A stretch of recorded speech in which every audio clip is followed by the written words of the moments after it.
नमस्कार दोस्तों, आज के YouTube चैनल में मैं आप लोगों को रेलवे में आए हुए वैकेंसी जो अभी 90,000 है उसके सिलेबस से मैं मैथ के चैप्टर में कैलेंडर जो है उसका मैं ट्रिक्स बताने जा रहा हूं। कैलेंडर के क्वेश्चन किस प्रकार आप सॉल्व कर पाएंगे। जो भी दोस्त हमारे YouTube चैनल को सब्सक्राइब नहीं कर पाएंगे, कृपया कर उनसे निवेदन है, कृपया कर मेरा YouTube चैनल को सब्सक्राइब कर लीजिए और लाइक कीजिए, शेयर कीजिए। अच्छा लगता है तो अपने सभी दोस्तों को शेयर भी कीजिए। तो मैं आज के चैप्टर में मैं कैलेंडर चैप्टर बताने जा रहा हूं। तो कैलेंडर चैप्टर में क्या है कि कुछ पॉइंट हैं, इंपॉर्टेंट पॉइंट्स फॉर कैलेंडर। इसके लिए कुछ पॉइंट्स होते हैं जो मैं बता रहा हूं। अतिरिक्त दिन, ओड डे निकालना रहता है। ओड डे कैसे निकालें? किसी भी माह, वर्ष आदि के दिनों की संख्या में 7 से भाग लग जाए और जो शेष बचता है उसे हम अतिरिक्त दिन कहते हैं। कोई भी आप मान लेंगे उसमें 7 से भाग देंगे, 7 से भाग देंगे, जो शेष बच जाएगा वो उसका अतिरिक्त दिन होता है। इसका हमें जरूरत पड़ता है अतिरिक्त दिन। फिर होता है लीप वर्ष। लीप ईयर किसको कहते हैं? वैसा वर्ष जिसमें 4 से पूरा 4 से उसमें हम डिवाइड करें, अगर पूरा अगर कट जाए तो वो हमारा लीप वर्ष होगा। जिसमें 4 से भाग लग जाए उसे हम लीप वर्ष करते हैं। एग्जाम्पल 1620, 2000, 2004, जो भी 4 से भाग लग जाए वो सभी होंगे लीप वर्ष। ध्यान देंगे लीप वर्ष में क्या होता है, दिनों की संख्या 366 होती है, जबकि साधारण वर्ष में 365 होता है। और इसमें फरवरी जो होगा 29 दिनों का होगा। इसमें फरवरी कितने दिनों का होगा?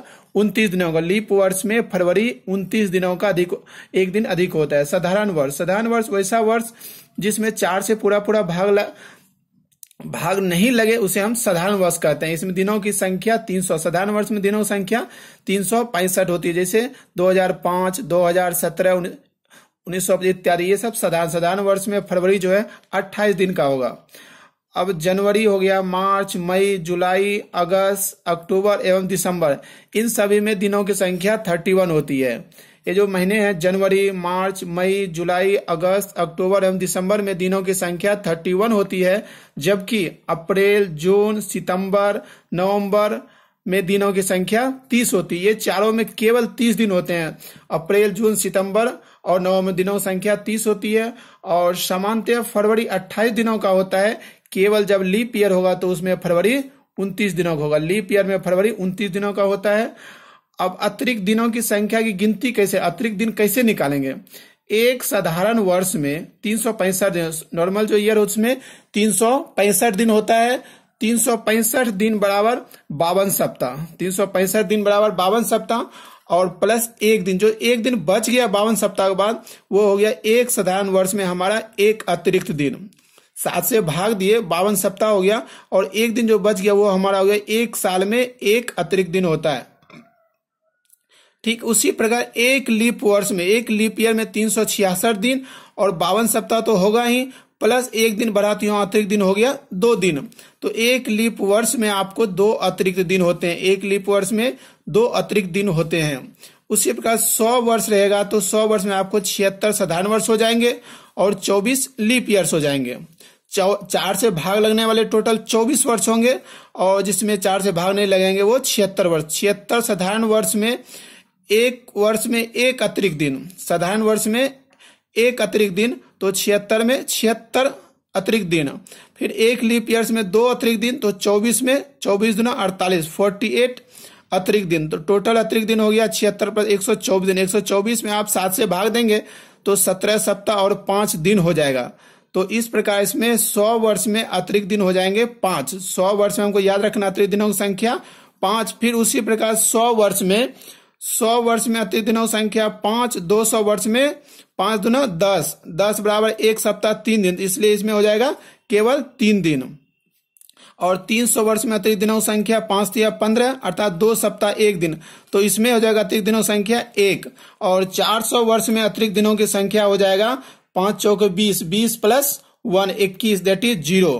जैसे 400 वर्ष आपका होगा, अतिरिक्त दिनों की संख्या 0 हो जाएगा।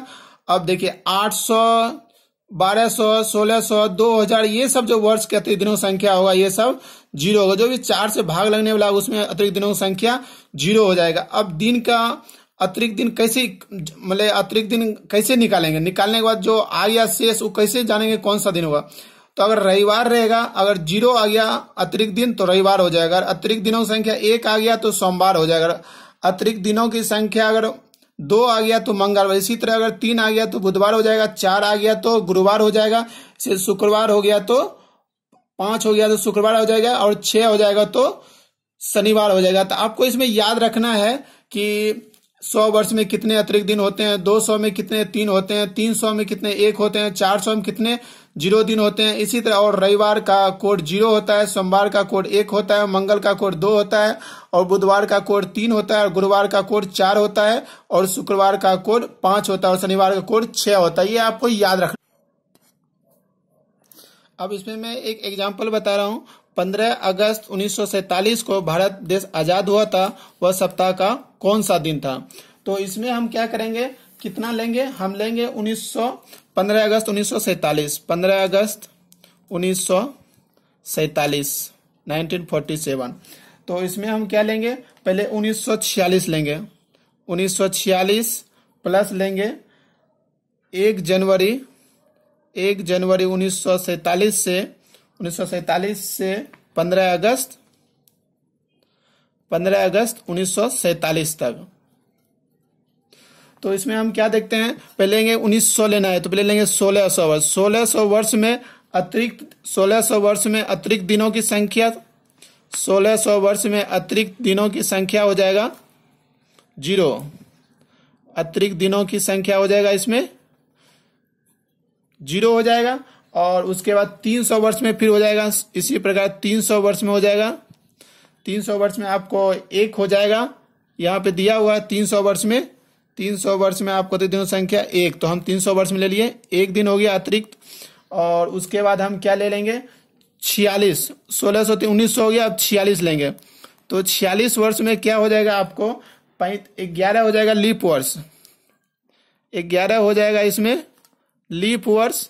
और 11 लीप वर्ष के बाद आपको फिर हो जाएगा 35 साधारण वर्ष, 35 साधारण वर्ष।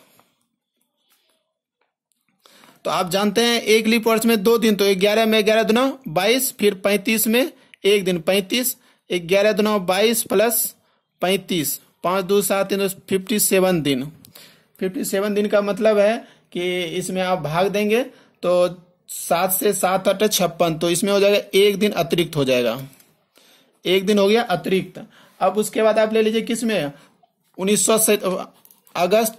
1 जनवरी 1947 से यहां तक लेंगे, तो जनवरी कितने दिन का होगा 31, जनवरी 31, फिर फरवरी 28, मार्च भी हो जाएगा आपको 31, जनवरी फरवरी मार्च, अप्रैल 30, मई 31, जून 30, जुलाई 31, और 15 में आपको 15 तक लेना है। जोड़ लीजिए 5 1 6, 6 1 7, 7 1 8, 8 16 1 17, 17 के साथ 1 हो गया, फिर 2 3 5 3 8 3 11 3 14 3 17 2 19 3 22, 227 दिन।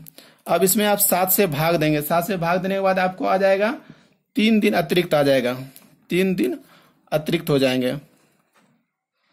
तो कुल हो गया कितना, कुल हो गया आपको यहाँ पे देख रहे हैं 0, फिर 1, फिर हो गया आपको